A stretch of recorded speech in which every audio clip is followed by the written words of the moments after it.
Obrigado à compreensão de todos e de todas. Gostaríamos agora de dar início à última mesa redonda do Brazil Forum UK 2017. É um keynote. A mesa já está composta, a gente só está ajustando aqui os microfones.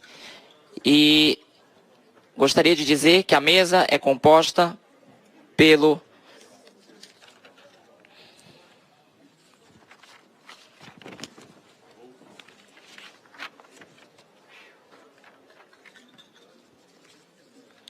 Gostaria de informar a todos que a mesa, que tratará do tema de política, composta por Ciro Gomes, ex-governador do estado de Ceará.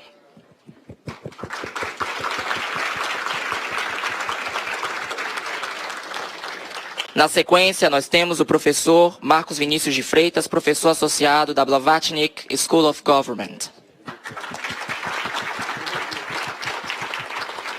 Eu peço desculpas porque eu promovi o professor Marcos a associado, quando, na verdade, ele se encontra na condição de professor visitante da Blavatnik School of Government.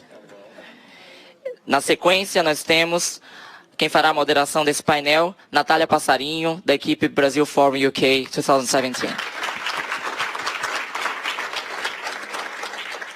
E temos, ao lado de Natália, Jacques Wagner, ex-governador do estado da Bahia e ex-ministro da Casa Civil da República Federativa do Brasil. E por fim, nós temos o Dr. Timothy Power, diretor do Programa de Estudos Brasileiros na Universidade de Oxford. Sem mais delongas, eu passo a palavra para a Natália Passarinho. Boa tarde a todos, muito obrigada pela presença aqui no painel. Bom, nesses 2 dias de debate, tanto em Londres quanto aqui em Oxford, política esteve presente, foi levantada, o assunto veio à tona de uma forma ou de outra, nas palestras, nos painéis e até nas conversas paralelas do cafezinho do Brasil Forum UK. E não é sem razão que foi também o tema escolhido para, de certa forma, consolidar a série de debates. Todas as relevantes questões trazidas nesses 2 dias, como melhorar a qualidade da educação no Brasil, de que forma garantir equidade de gênero e respeito à diversidade sexual, como gerar crescimento econômico, mas com proteção social e proteção ambiental, enfim, todas essas questões dependem de política, de vontade política, de políticas públicas, mas principalmente de governabilidade, eficiência no uso de recursos públicos e transparência. Os diversos dados trazidos aqui pelos palestrantes e os questionamentos feitos por vocês na plateia, através das perguntas feitas ao vivo e também pela internet, demonstram que mudanças no nosso sistema político são necessárias. E aí algumas questões vêm à tona. Como evitar a paralisia e o alto custo das barganhas no nosso complexo sistema de presidencialismo de coalizão?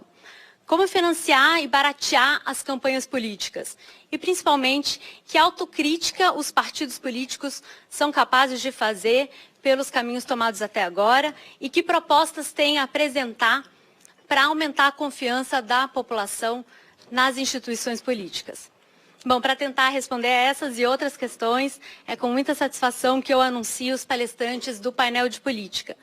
Pela ordem de fala, à minha direita, Ciro Gomes, foi governador do estado do Ceará, ministro da Fazenda no primeiro mandato do ex-presidente Fernando Henrique Cardoso. Perdão, de 1900... Não quer que lembre, não quer que lembre. Perdão. Nossa. Não é que eu não quero que lembre, não, é que eu não fui mesmo. Perdão, foi 1990, perdão. Eu fui ministro de Itamar Franco. Perdão. Gente, desculpa, que falha, perdão aí. Não faz mal nenhum. Foi ministro da Integração Nacional no governo Lula. Pronto. É formado em Direito pela Universidade Federal do Ceará. Aqui em seguida, também à direita, o professor Marcos Vinícius de Freitas, professor visitante aqui da Blavatnik School of Government. É professor de Relações Internacionais da FAAP, em São Paulo. Já produziu diversos artigos, tanto sobre política internacional quanto sobre política brasileira.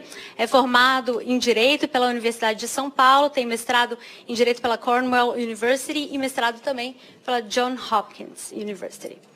Aqui à esquerda, Jacques Wagner, que é atualmente secretário de Desenvolvimento Econômico da Bahia, estado que governou por 2 mandatos, entre 2007 e 2014. Durante o governo Lula, foi ministro do Trabalho e depois de Relações Institucionais.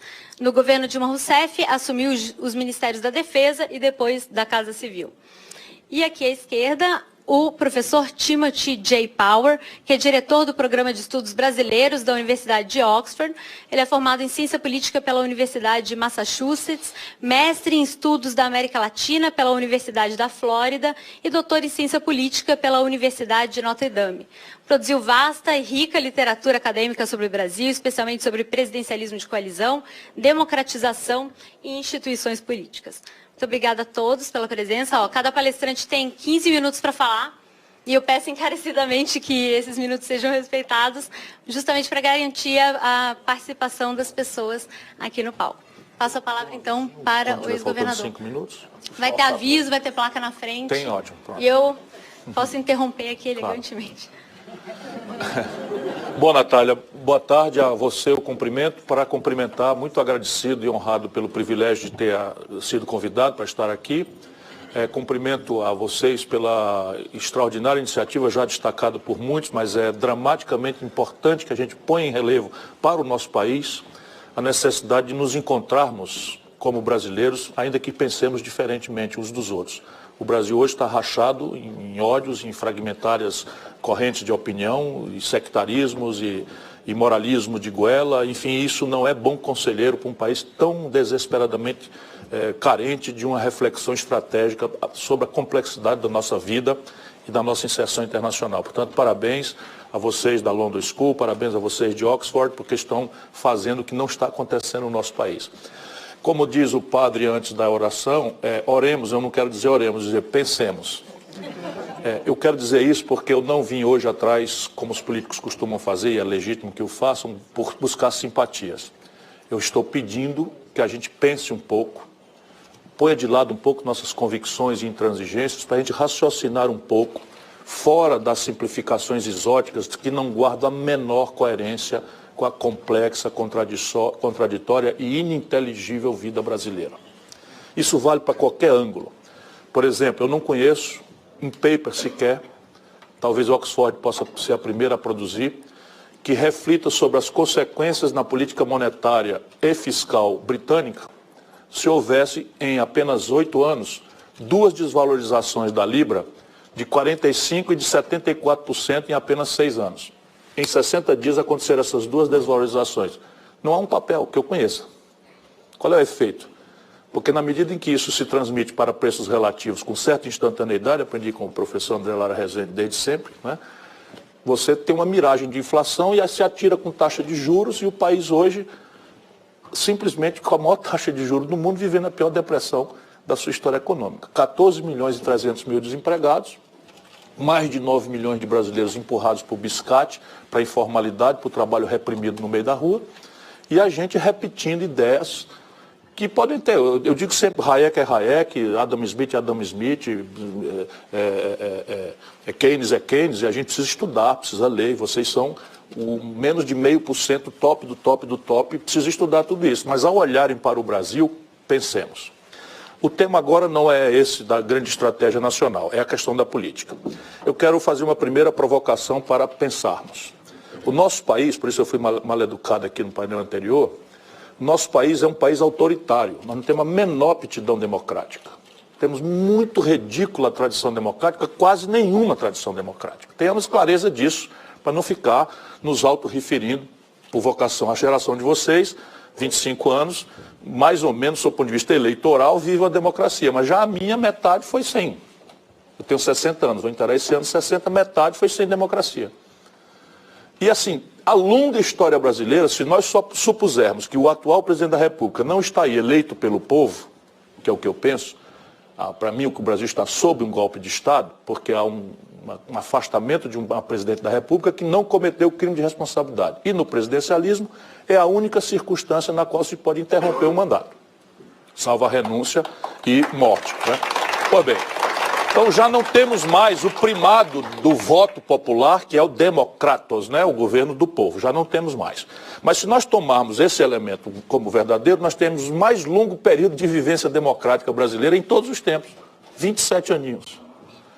Antes só tivemos estabilidade lá atrás com Dom Pedro II, que teve aí 42 anos de estabilidade, mas não era propriamente uma democracia. Era um império com poder moderador, exercido muito moderadamente pelo imperador, que era um iluminista, e num período no qual o Brasil teve muita estabilidade e muito progresso humano. Salvo isso, a nossa história, a recente, por exemplo, 30, 32, 35, 37, 46, 64... 68, é tudo uma história de golpe, de violência política e tal. Temos essa primeira clareza para não tributar o nosso povo e as nossas jovens, recém-formadas instituições democráticas com defeito mais agudo do que elas têm.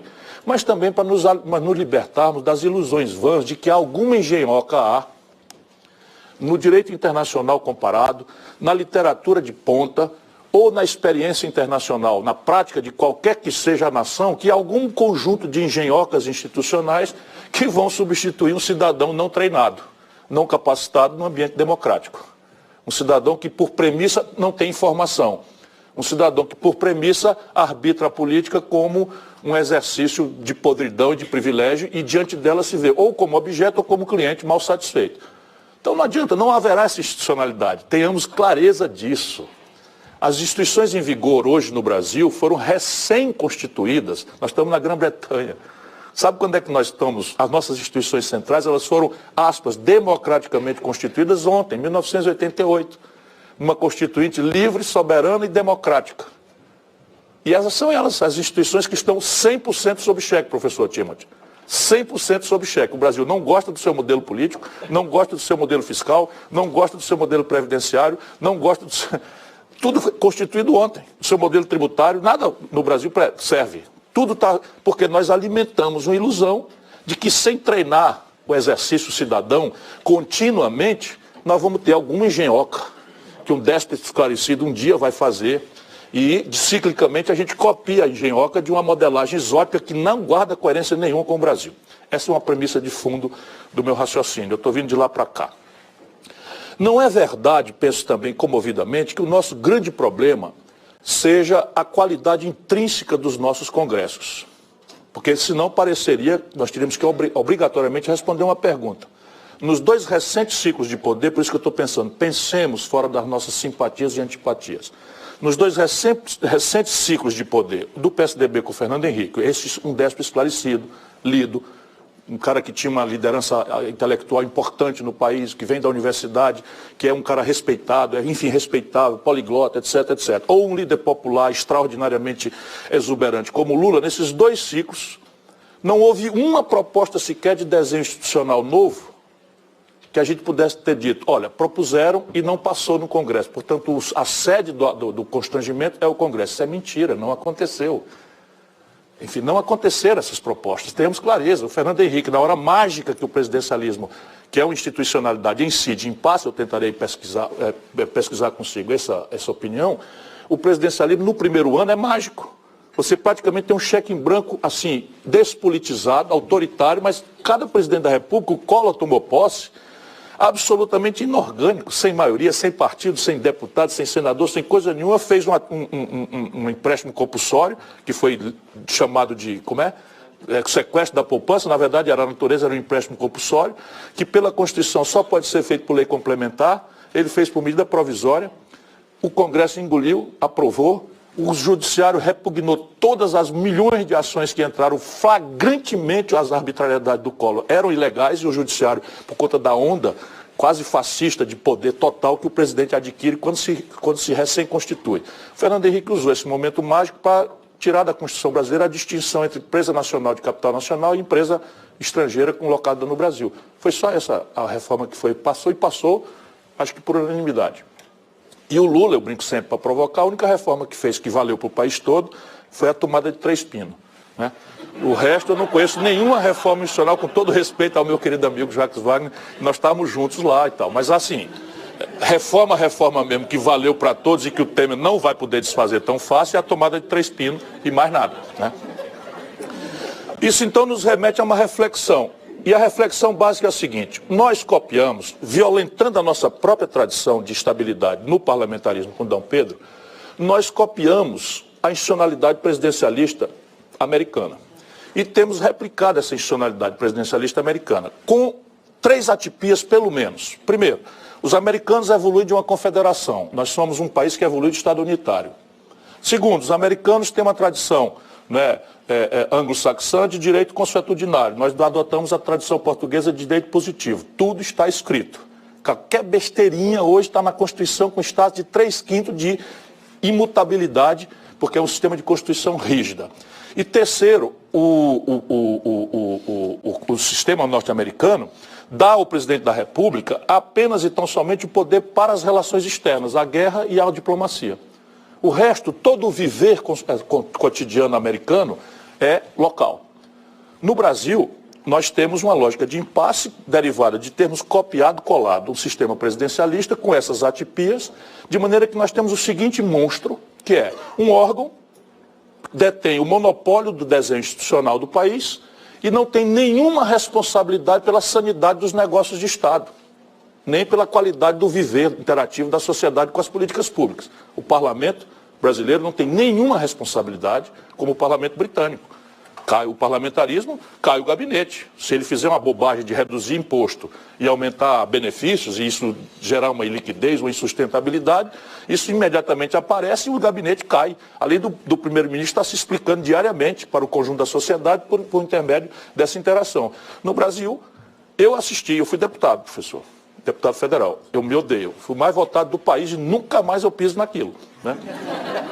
Enquanto não mudar. Mas eu fui deputado federal e eu assisti o parlamento que eu integrava revogar a CPMF, que é um tributo terrível, não existe, não tem explicação, tecnicamente muito ruim, porém, revogou 70 bilhões de receita num dia e 8 dias úteis depois criou uma vinculação de mais 70 bilhões de reais, regulamentando a tal emenda 29 para a saúde. São 140 bilhões de reais, é muito dinheiro no orçamento de Sua Majestade, quanto mais daquele lindo e querido e amado país tropical ali debaixo do Equador.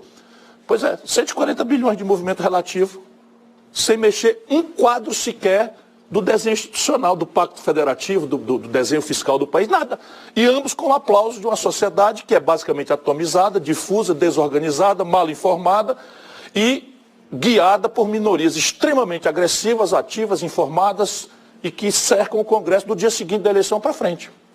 Então, esta questão vai encontrar um executivo de quem se espera a responsabilidade pela sanidade dos negócios de Estado e da qualidade das interações da população, né, usuária dos serviços públicos, que tem queixa generalizada de todos, sem exceção de nenhum.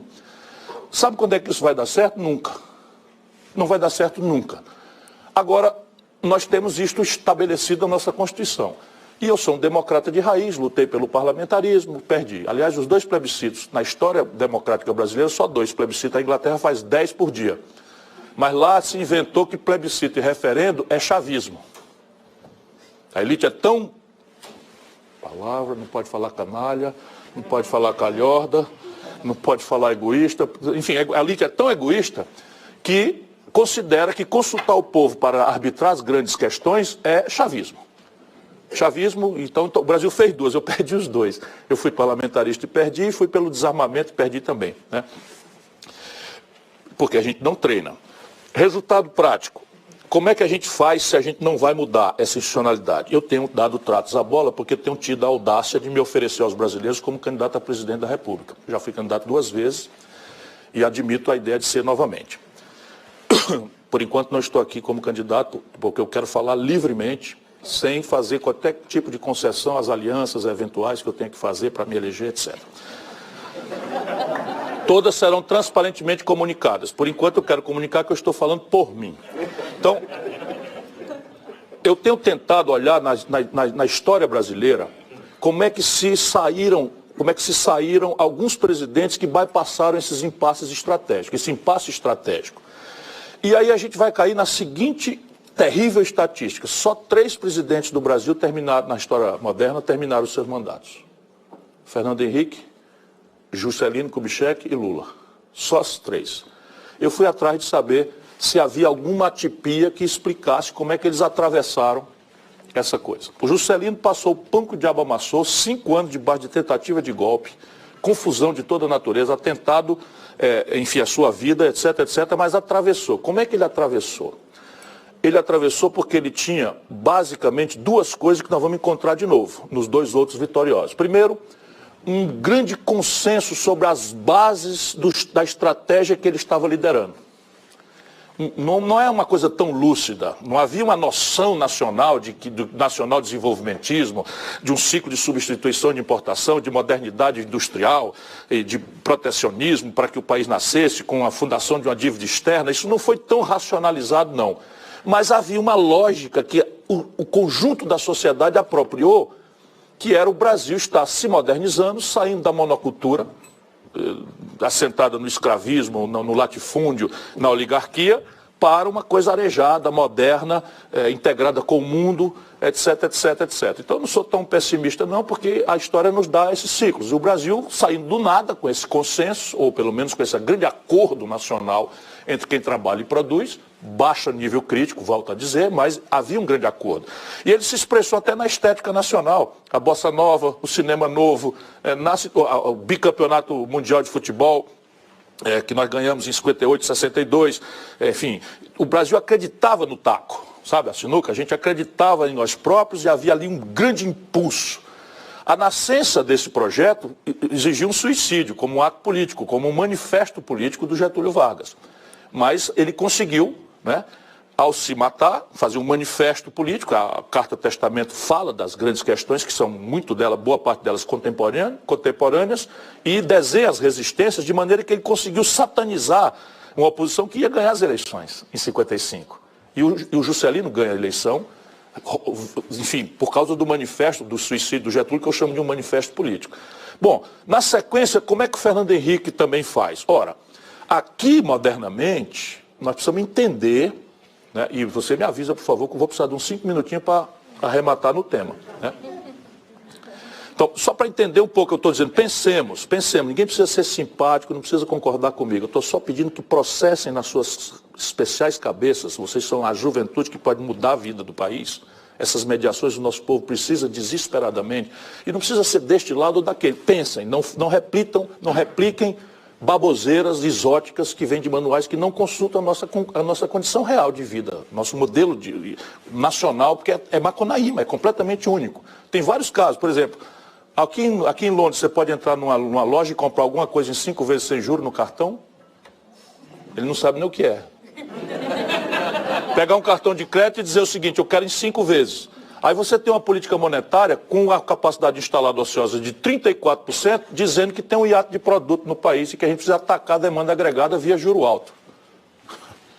E aí tem um problema fiscal absoluto, porque a receita pública está despencando e a despesa com a carregação, sabe quanto é que vai dar esse ano de déficit primário? Esse ano, 150 bilhões de reais. Por baixo. E a dívida como proporção do PIB, com toda essa maluquice que se fez de violência contra o país, vai para 85%, 90% ano que vem. Simples assim, não há nada o que faça, porque a gente está interditado repetindo baboseira, que não consulta, volto a dizer, e não estou falando dos valores. Sanidade fiscal é bom e eu gosto. Né? Equilíbrio atuarial das bases de sustentação da Previdência é bom e eu gosto. Eu sou ex-governador do Ceará, ex-ministro da Fazenda, ex-prefeito da 5ª capital brasileira, não tenho um dia de déficit na minha vida. Porém, não é assim que se produz superávit, não é assim que se produz sanidade fiscal. Bom, voltando. Quando o Brasil, com Fernando Henrique, começando com Itamar Franco, por isso que eu fiz a questão aqui de registrar a minha biografia, cessa o imposto inflacionário, a gente transfere brutalmente renda na proporção do que era o imposto inflacionário para a população, que desconfiada de que aquilo é uma manobra para ganhar a eleição, o Lula dizia isso, né, que o real era um truque para ganhar a eleição, etc. O Brizola repetia isso, etc. Nós estávamos trabalhando juntos, eu tive o privilégio de trabalhar sob a liderança intelectual do André, que eu cito novamente, faz anos que eu não vejo, estou alegre de revê-lo aqui. Pois bem, houve um ciclo de consumo felicitante que permitiu jogar-se fora uma oportunidade de ouro de desenhar uma nova institucionalidade para o país, um novo projeto nacional, e trocou-se por um microprojeto de poder. Só que encerrado esse ciclo, o país quebrou. Quebrou 3 vezes.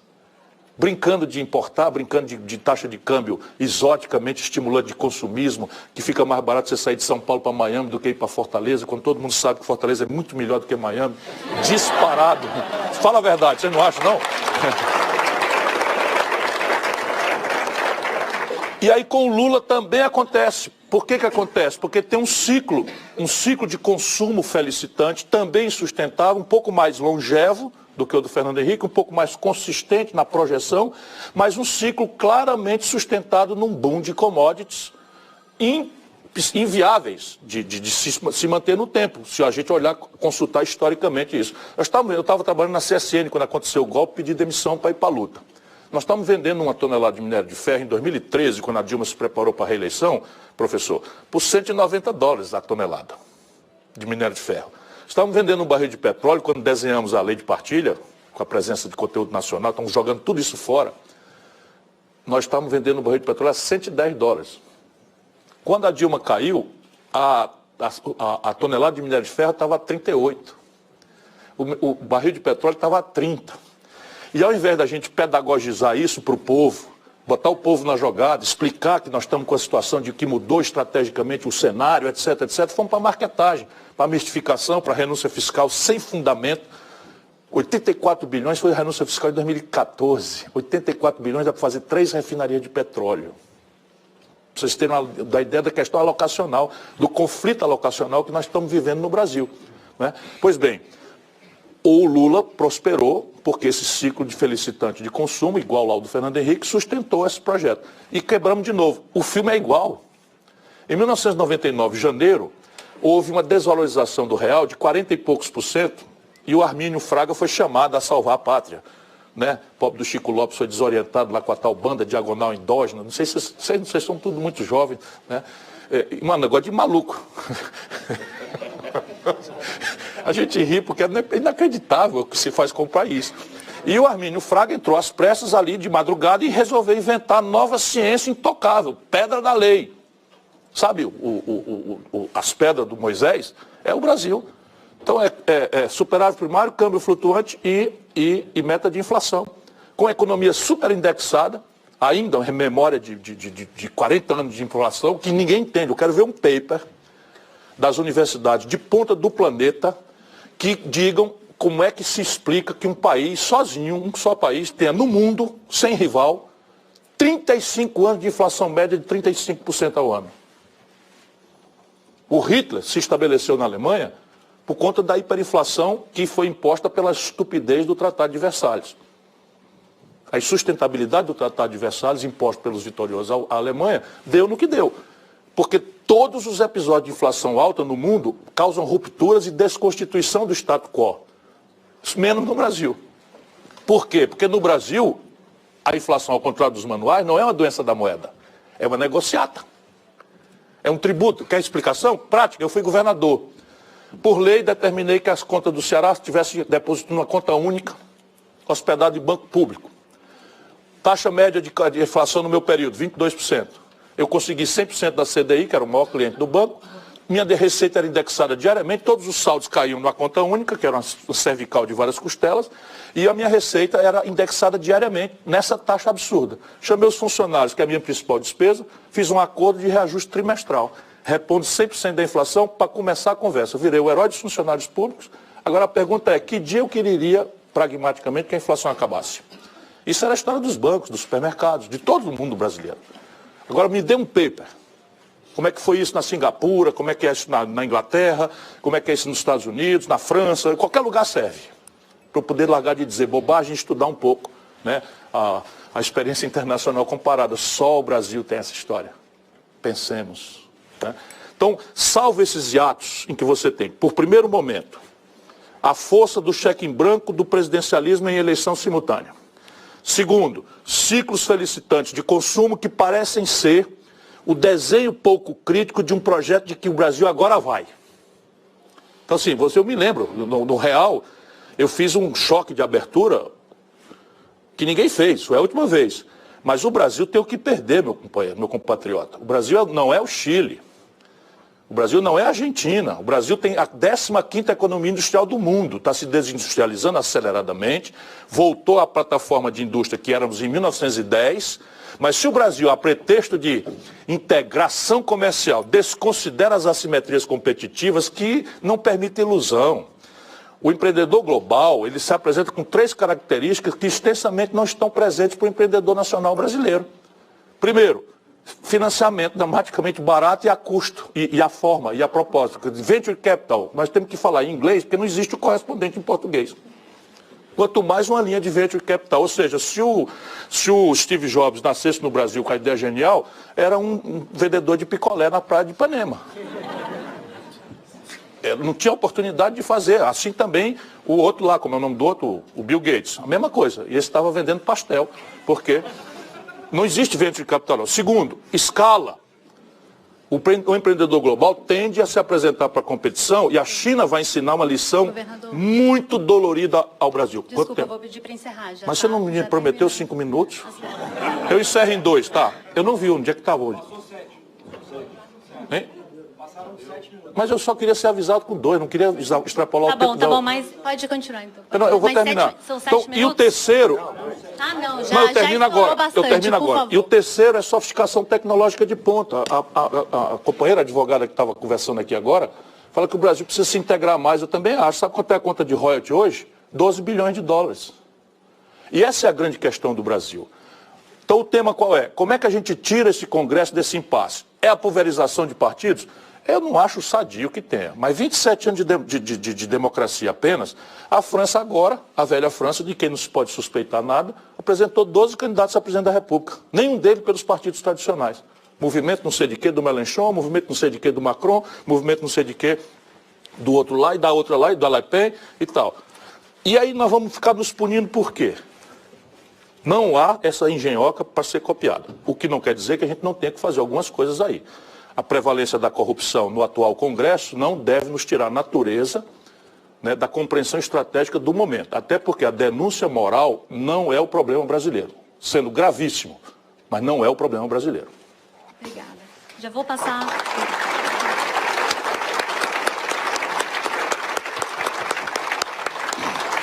Obrigada pela participação. Já vou passar direto a palavra ao professor Marcos Vinícius de Freitas, já que a gente está com tempo curto. Professor, por favor. Tá bom. Eu só pedi para falar de pé que eu estou com um pouco de dor nas costas. Tem problema? Bem, tá ótimo. Então, em primeiro lugar, eu queria agradecer a todo mundo. Eu venho em substituição, aparentemente, do deputado Rodrigo Maia. E aí eu fiquei pensando se é porque eu sou gordinho ou se o juiz Moro andou atuando novamente.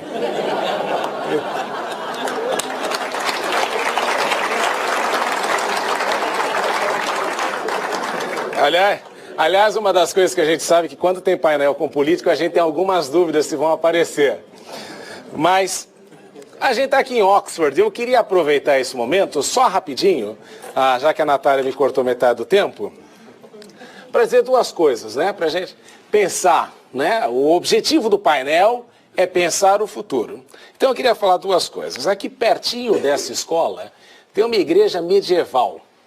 Tem 1000 anos a igreja. O teto é de madeira, o chão é de madeira. E toda vez que eu ia lá, eu pensava na quantidade de pessoas que passaram ali, se casaram, viveram. Inclusive tem um cemitério ali em frente, em onde muitos se enterraram.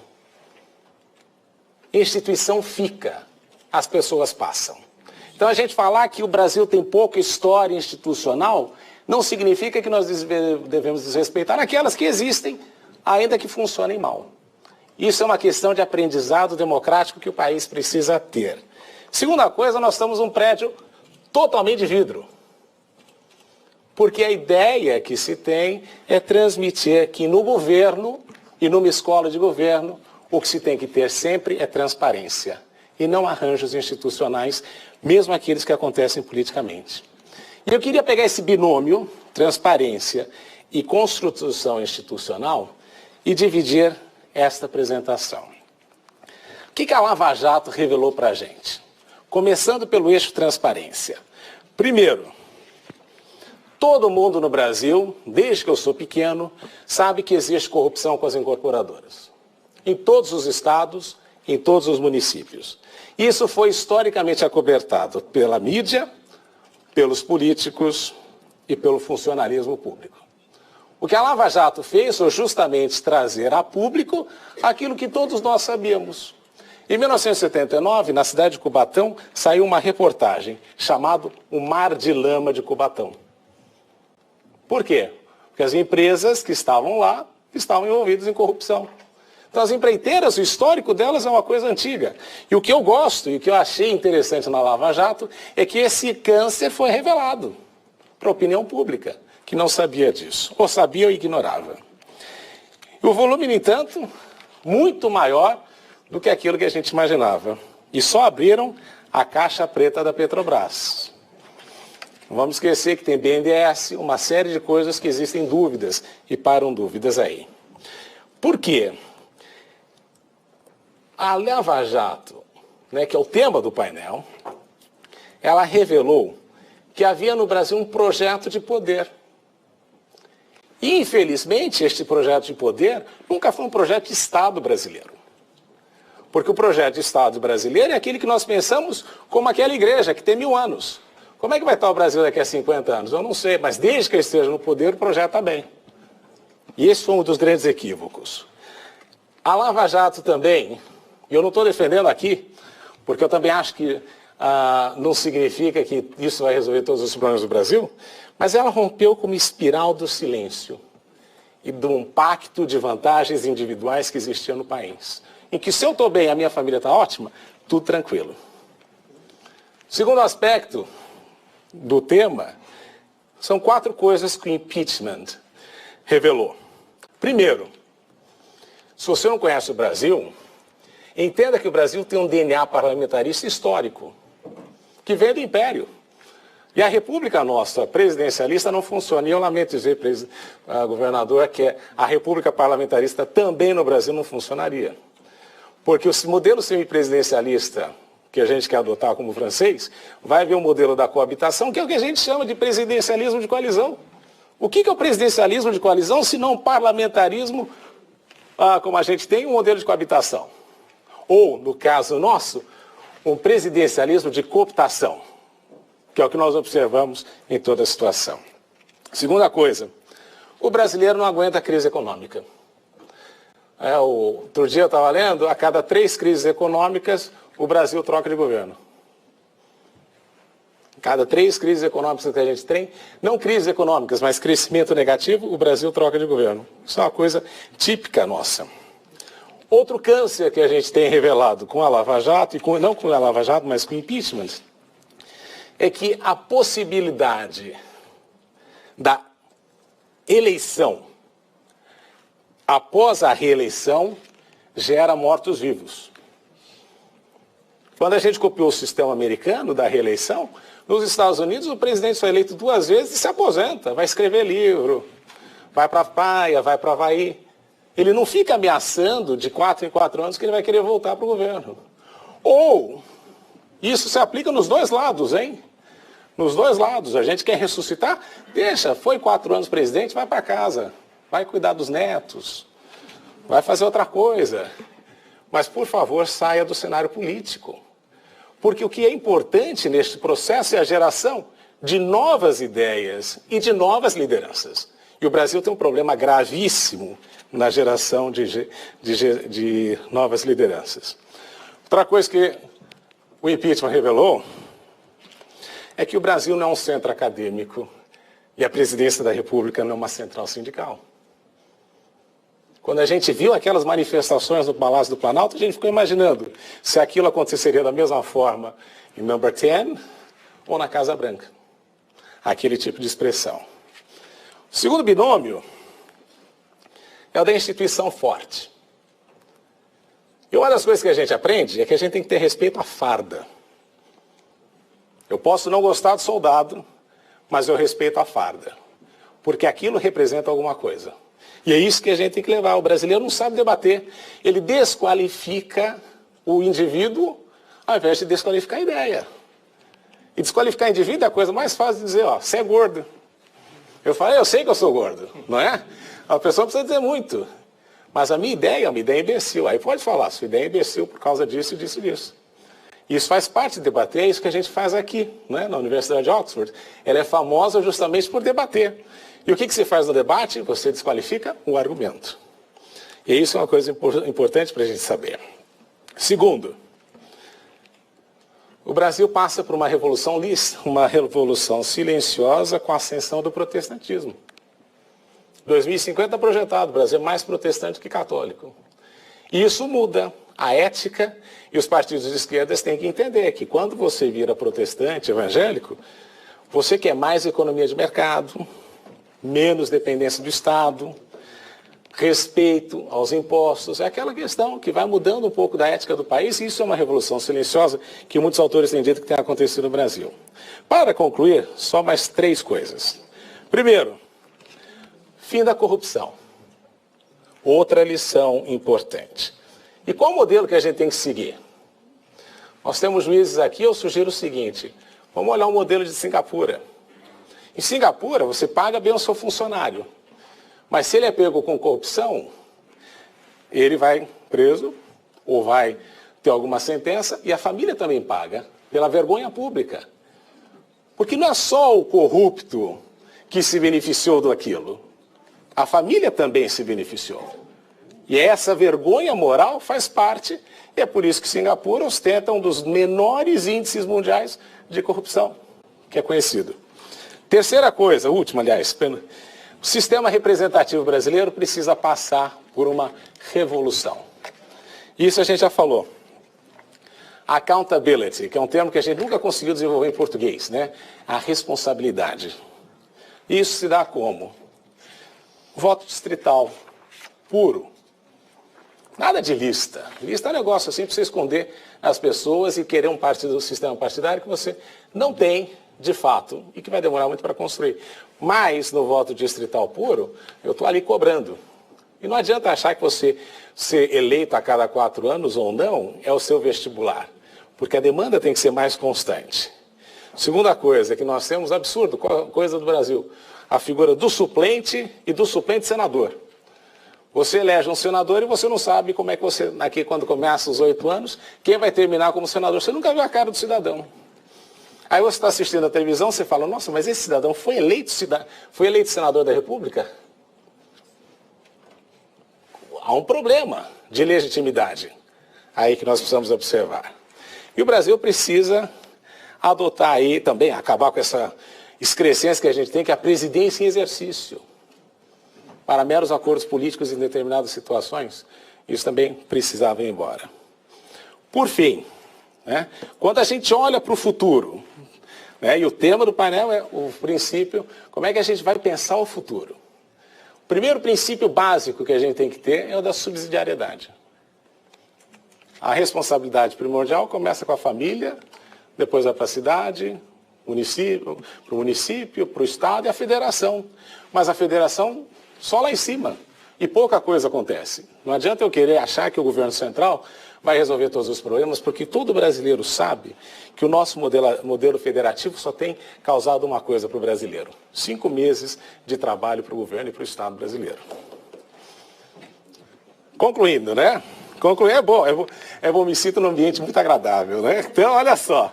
E eu queria dizer o seguinte.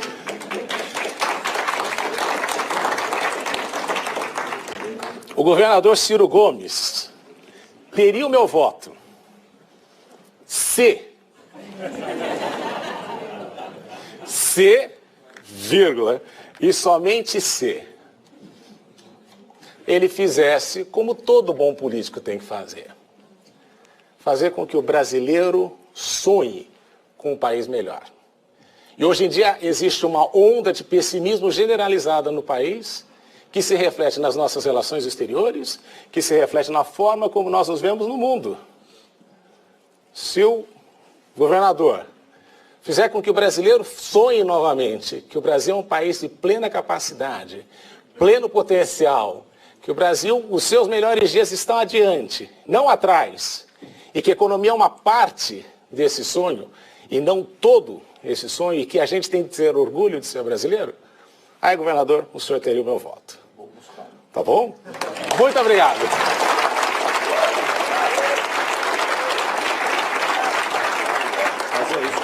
Obrigado. Muito obrigada pela participação, professor Marcos de Freitas, Vinícius de Freitas. Trouxe ideias bem diferentes, divergentes das apresentadas pelo governador Ciro Gomes. No contexto da reforma política, defendeu o voto distrital puro, acabar com a figura do suplente. Muito obrigada pela contribuição. Agora vamos passar a palavra para o Jacques Wagner. Bom, eu não estou com dor de coluna, mas vou lhe copiar, prefiro falar em pé do que sentado. Bom, boa tarde a todos. Eu queria agradecer o convite, parabenizar a iniciativa do Fórum, cumprimentar os colegas dessa mesa de debate, cumprimentar todos vocês.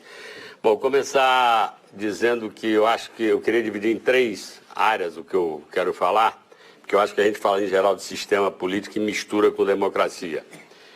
A pergunta que foi colocada pelo painel, o futuro da democracia no Brasil. Eu diria que o futuro da democracia no mundo, ele eventualmente está ameaçado, porque na medida em que a democracia, os sistemas de governo não conseguem prover e dar a prosperidade prometida, por exemplo, há 30 anos na questão da globalização, inevitavelmente as pessoas que sonham com essa prosperidade, como você acabou de falar, sonhar com um mundo melhor, evidentemente começam a desconhecer. É por isso que toda pesquisa que se faz, as pessoas muitas vezes estão pouco preocupadas com a democracia e estão mais preocupadas com o seu dia a dia, como é que eu estarei amanhã. Então é importante que a gente tenha a noção que não existe democracia formal institucional se a democracia social, se o ascenso, se a prosperidade não acontecer. Eu acho que ela estará sempre ameaçada.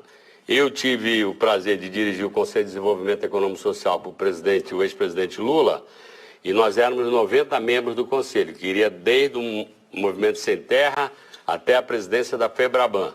E nós encomendamos uma coisa chamada Agenda Nacional do Desenvolvimento. Ficamos 1 ano e 3 meses discutindo em várias cidades, com várias consultorias, entre os 90 membros, e ao final se perguntava qual é o maior obstáculo para o desenvolvimento brasileiro. E por incrível que pareça, por consenso de 90 membros que vivem realidades bem diferentes, se entendeu que a desigualdade brasileira é o maior obstáculo ao desenvolvimento. A desigualdade regional e a desigualdade entre pessoas. Nós temos uma discrepância social, por isso que às vezes fico um pouco abismado quando se citam exemplos aqui da Europa, porque nós vivemos uma realidade absolutamente diferente dessa.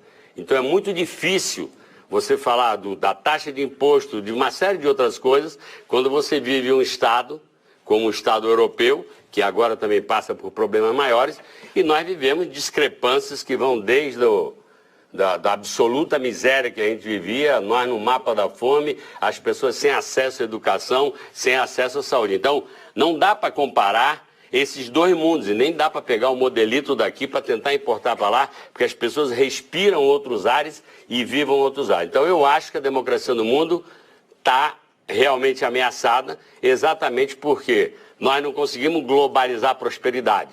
Nós globalizamos mercados, mas não globalizamos prosperidade. Ao contrário, nós estamos vendo a miséria continuando a existir na África, em outros países, na América do Sul, e portanto essa é uma ameaça. Que ameaça a democracia ou pela via da violência e da insegurança que a gente vive em todas as grandes cidades, então não é um movimento político, mas é uma reação ao câncer que se falou, que acaba arrebentando de forma diferenciada. As organizações criminosas, eu falo como ex-governador, que tive uma política de segurança que continua, chamado Pacto pela Vida, que trouxemos lá de Pernambuco, que o Eduardo fazia com consultores, e era triste para mim vivenciar e dialogar com mães de família que dizia, pois é, governador, eu sei, mas qualquer oferta de emprego que se dará para meu filho, ele vai me trazer para casa um salário mínimo. E aqui quem provê a minha casa é ele, sendo carregador de maconha ou de cocaína, ganhando R$ 2.500, R$ 3.000 por mês. Recentemente, numa reunião desse mesmo Pacto pela Vida, na cidade de Vitória da Conquista, a terceira maior do meu estado, uma promotora disse ao governador atual, eu vou abandonar isso aqui porque não aguento mais o que eu estou vendo. E o que ela tinha visto? Uma jovem, uma menina de 12 anos de idade, que já era intermediária no negócio do tráfico. E ela, evidentemente, como mãe, como mulher, como agente pública, procurou essa jovem e disse, olha, vamos lhe reencaminhar, etc, etc. Ele disse, me esqueça, doutora, não se preocupe comigo. A senhora vai me oferecer um emprego de quanto? Eu no tráfico ganho 5.500, 6.000 reais por mês. Essa é uma realidade que se impõe, porque o tráfico virou um grande negócio e não apenas a reação daqueles que estão desempregados. Então, eu acho que há realmente uma ameaça à democracia. O fundamentalismo está aí, as reações que estão aí. Quer dizer, democracia é o quê? É pluralidade de ideias, como a gente tem aqui, diversidade de ideias, e a capacidade da gente dialogar sem ira e sem raiva, que infelizmente foi introduzida na nossa sociedade nos últimos 2, 3, 4 anos, que eu fico abismado. Como democrata realmente atávico, convicto da democracia, eu fico perplexo como a gente quer transformar a política em torcida organizada de futebol. Quer dizer, quem pensa diferente de mim, eu vou bater, eu vou acabar e... Bom, desse jeito nós não vamos chegar a nada. Nós precisamos apresentar cada qual suas ideias e todas elas são meritórias, independente de eu discordar. Por isso que eu detesto o dono da verdade, que é antidemocrático por essência. Todos aqueles que acham que pensam e têm um modelo definitivo para tudo, não querem se submeter ao debate. Eu digo sempre que é muito diferente ser radical, que eu acho nobre, que é ter raiz no seu pensamento, do que ser sectário, que todo sectário em geral é raso de pensamento.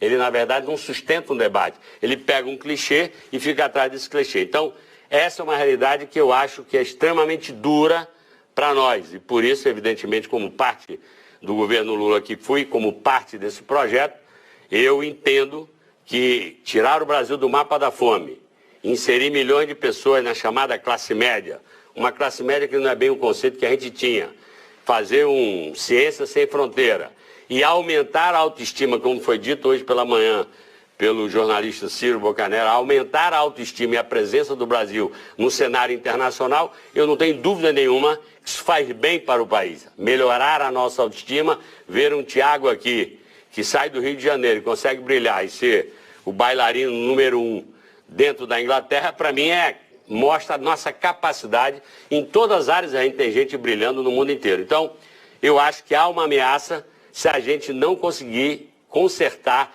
a discrepância social.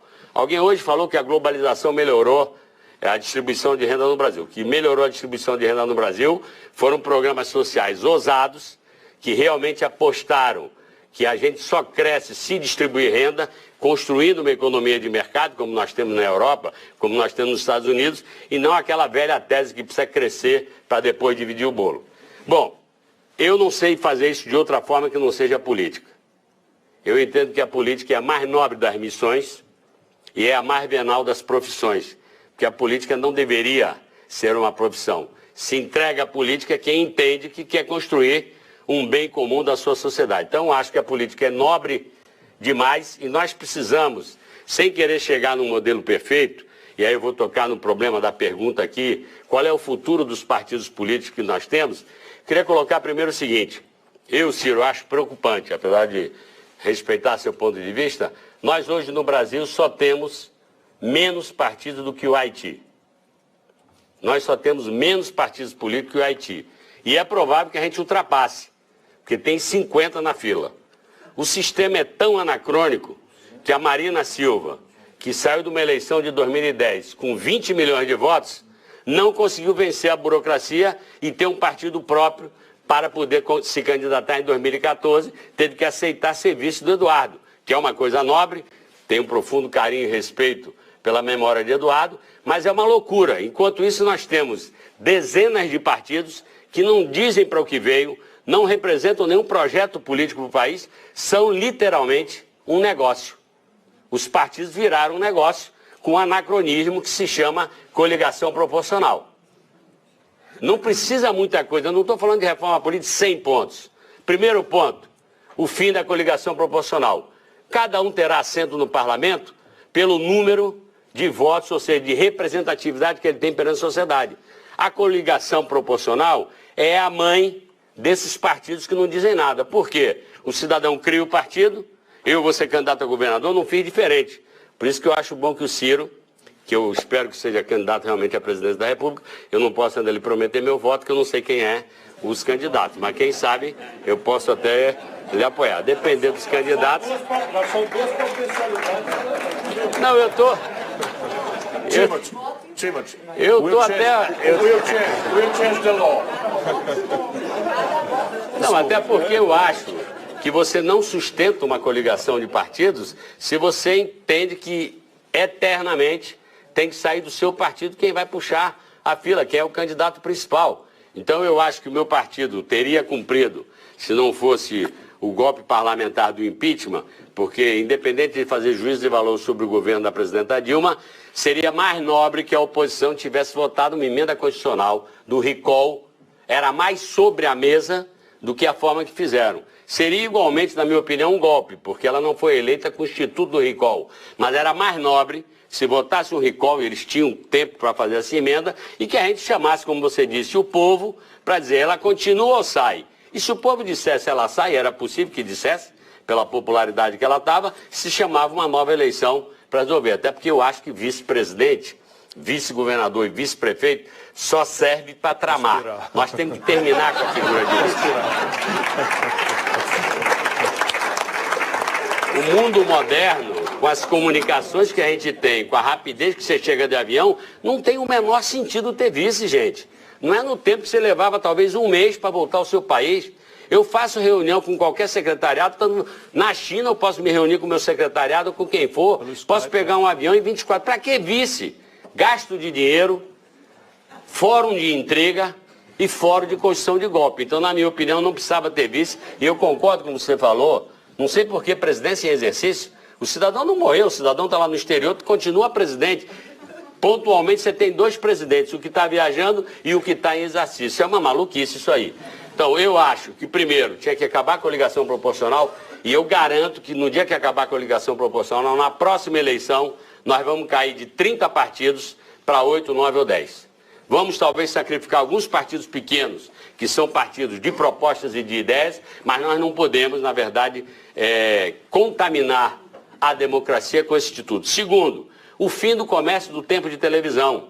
Não é muito difícil. O próprio TSE, na minha opinião, por interpretação da norma, poderia constituir isso. A lei diz, o tempo de televisão é proporcional ao número de deputados federais eleitos, vírgula, se o partido apresentar candidato. O legislador não falou de tempo de televisão para virar um comércio. Todo mundo sabe que o cidadão tem 30 segundos de televisão, vai me dar quanto pelos 30 segundos de televisão? Eu quero que sustente minha campanha, eu quero coligação proporcional e eu quero saber o que eu vou ter. Duas coisas. A terceira, diminuição do custo de campanha. Alguém falou aqui, eu não me lembro quem, e eu acho que não tem mais por que ter o programa continuado de televisão. Aquele programa que é a origem dos custos exacerbados de campanha. Eu acho que você pode ficar nos anúncios e nos debates. Para que aquela cinematografia de programa de 10 minutos, de 8 minutos, que enche as burras dos marqueteiros e acabam sendo a base e o começo dessa relação promíscua entre o público e o privado? Então não precisa 100 coisas. Eu estou falando de 3. Eu faria mais uma, que seria a coincidência de todas as eleições, que ficava mais barato para o país. A eleição de vereador a presidente da República, para mim com 5 ou 6 anos e sem reeleição. Eu fui candidato à reeleição e conduzi a eleição do meu sucessor. É totalmente diferente.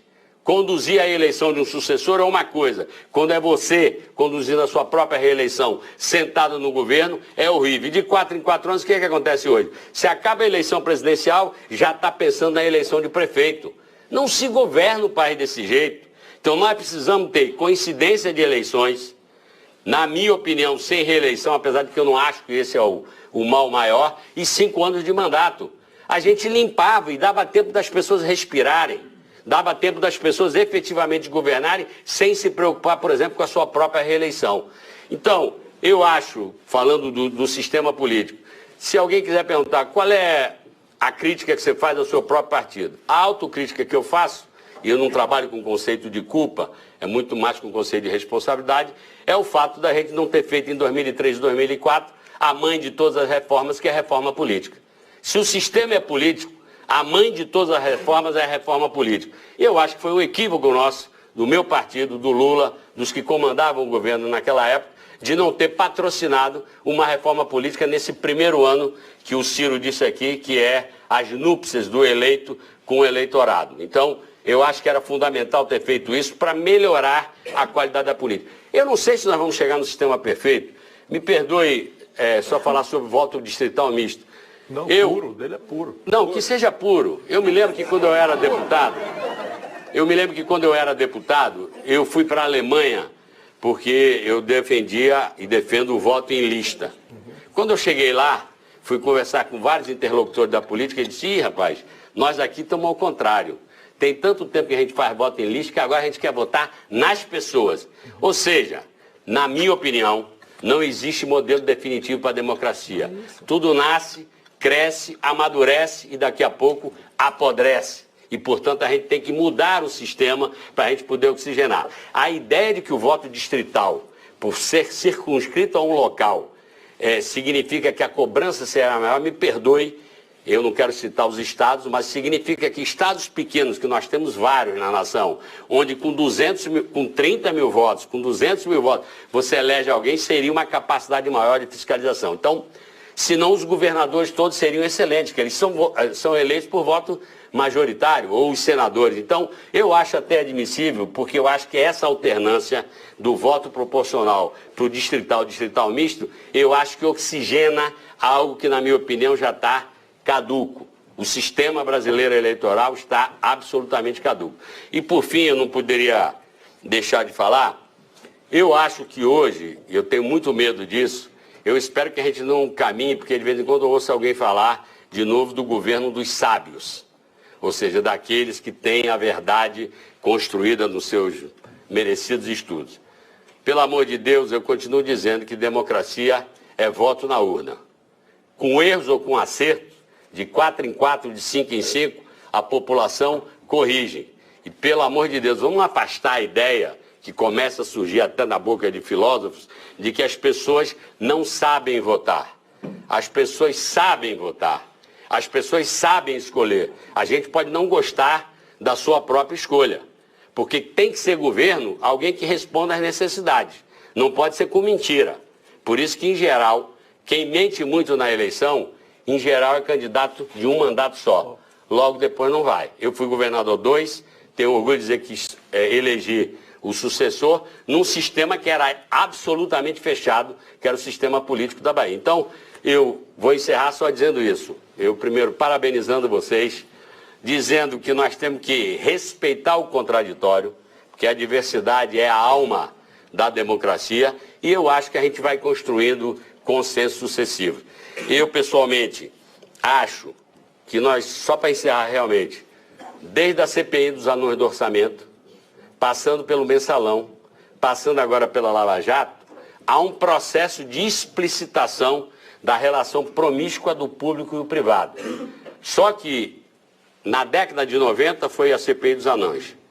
Na década de 2000 foi o mensalão. Na década agora de 2010 é a Lava Jato. Ou seja, nós estamos, por enquanto, cuidando da febre. Não estamos cuidando da causa da doença. E a causa da doença é exatamente ter um sistema político obsoleto que acaba propiciando isso tudo que a gente está vendo aí. Muito obrigado.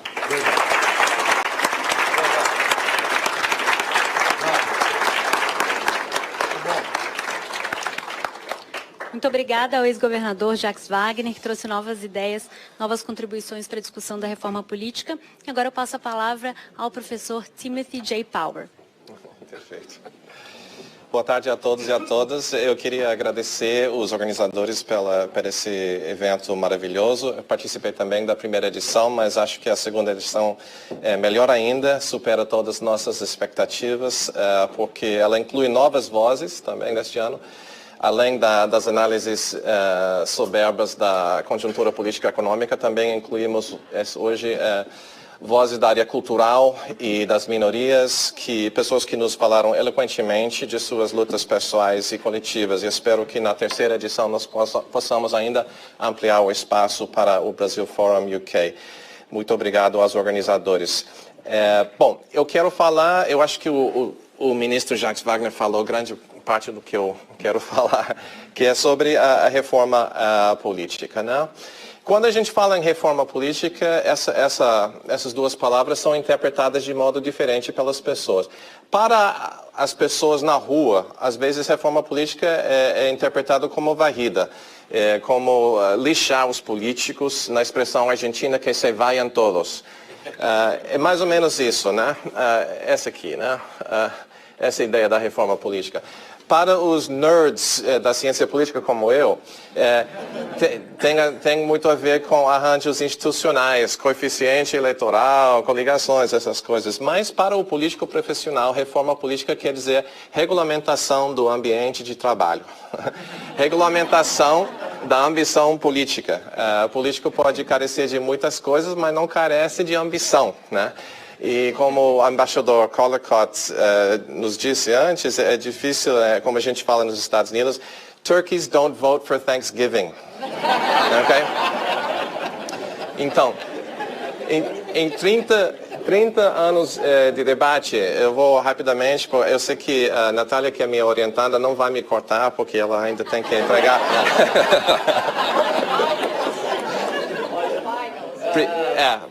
Primeira pergunta no exame. Quem foi o último ministro da Fazenda do Itamar?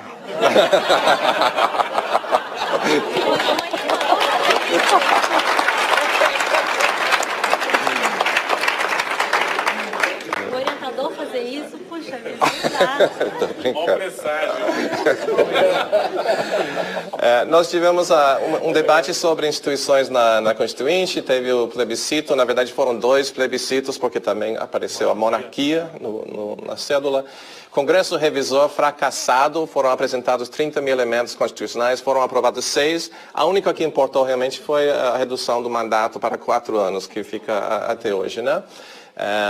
Lei dos partidos políticos, que instituiu uma cláusula de barreira que foi postergada 2 vezes e depois derrubada pelo STF em 2006. Teve o experimento com a verticalização imposta pelo TSE, que é uma interpretação. Teve a interpretação sobre fidelidade partidária há 10 anos atrás. Uma reforma política que chegou ao plenário em 2007 morre na praia, principalmente pelo sequenciamento da votação. Em 2013, a presidenta Dilma ressuscita a proposta, entre mais 5 propostas, depois dos protestos em junho. E em 2015, uma nova tentativa com Cunha na presidência da Câmara. E em 2017, mais uma tentativa de ressuscitar o debate. Então, os esforços deste ano são afetados por 4 fatores, na minha opinião. Primeiro, como disse Heráclito, você não pisa no mesmo rio 2 vezes, né? Então, todos os fracassos anteriores pesam sobre o debate atual, né?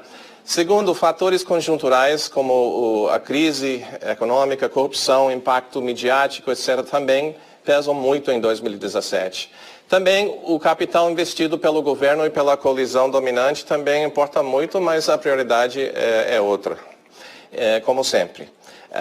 E, por fim, as preferências individuais dos políticos profissionais também importam, e com isso eu quero apresentar alguns dados de um projeto de pesquisa do qual eu sou principal dancer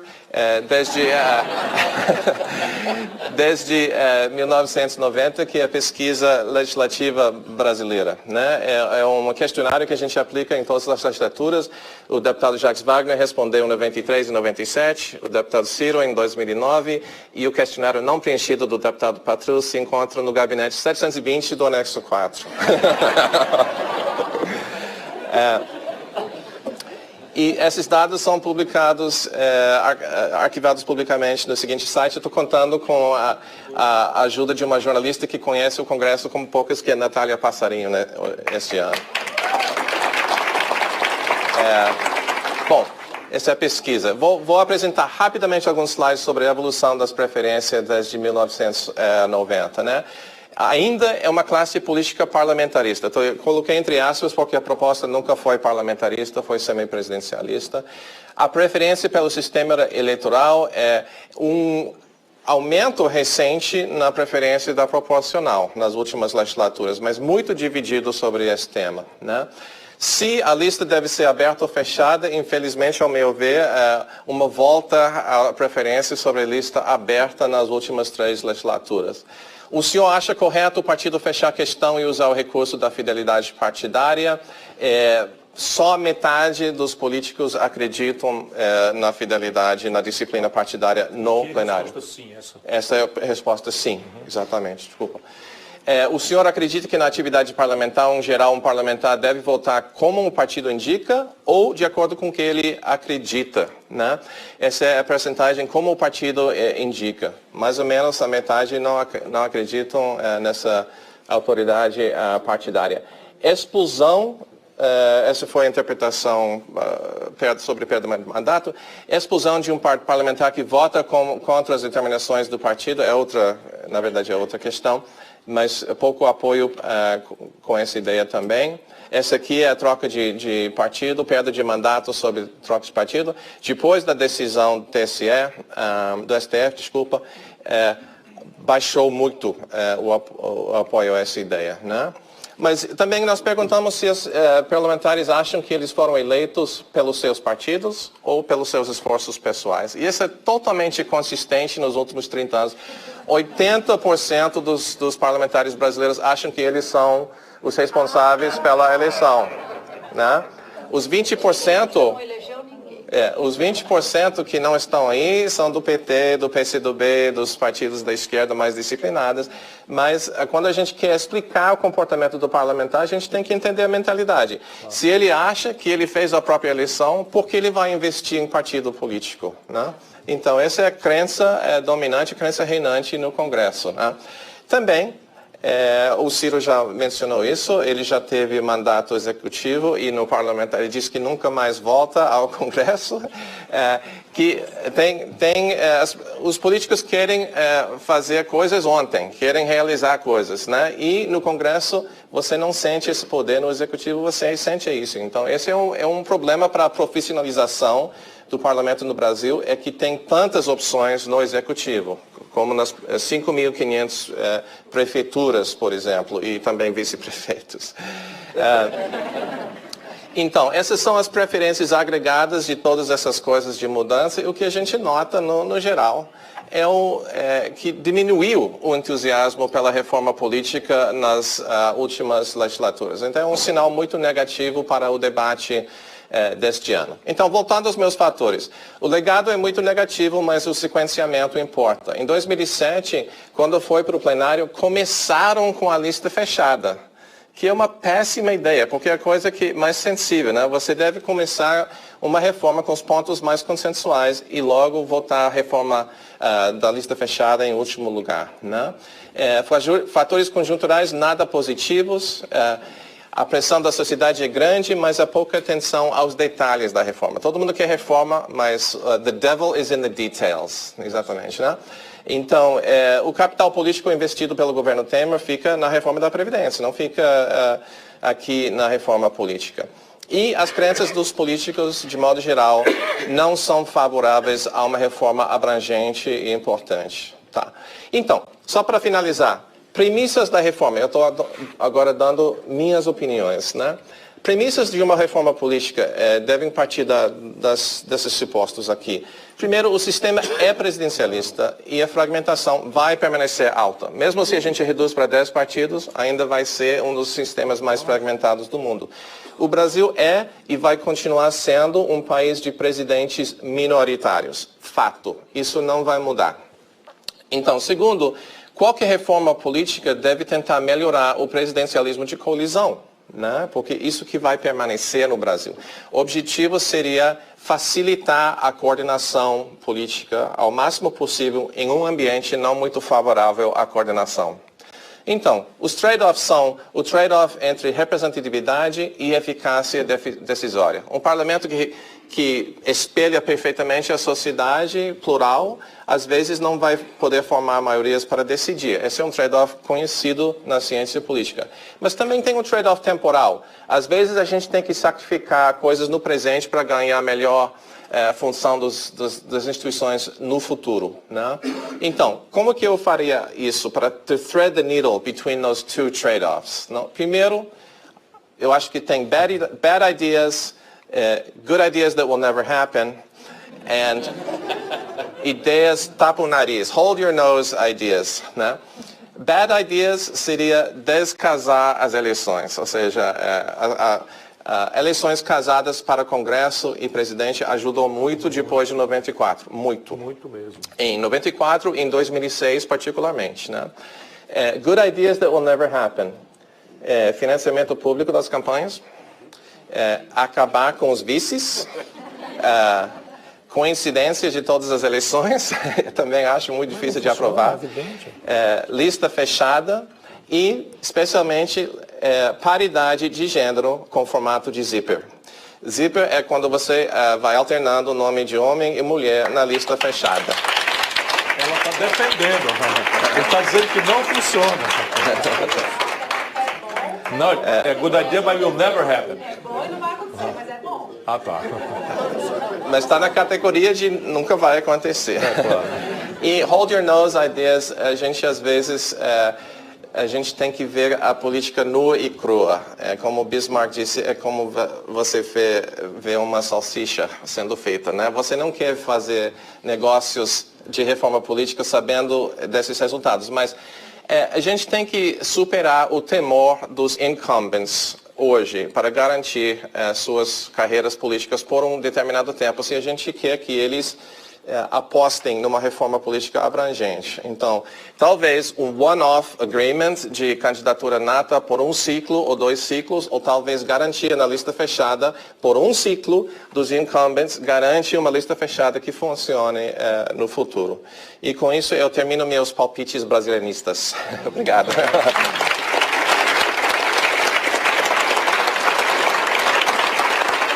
Eu não acho que é impossível.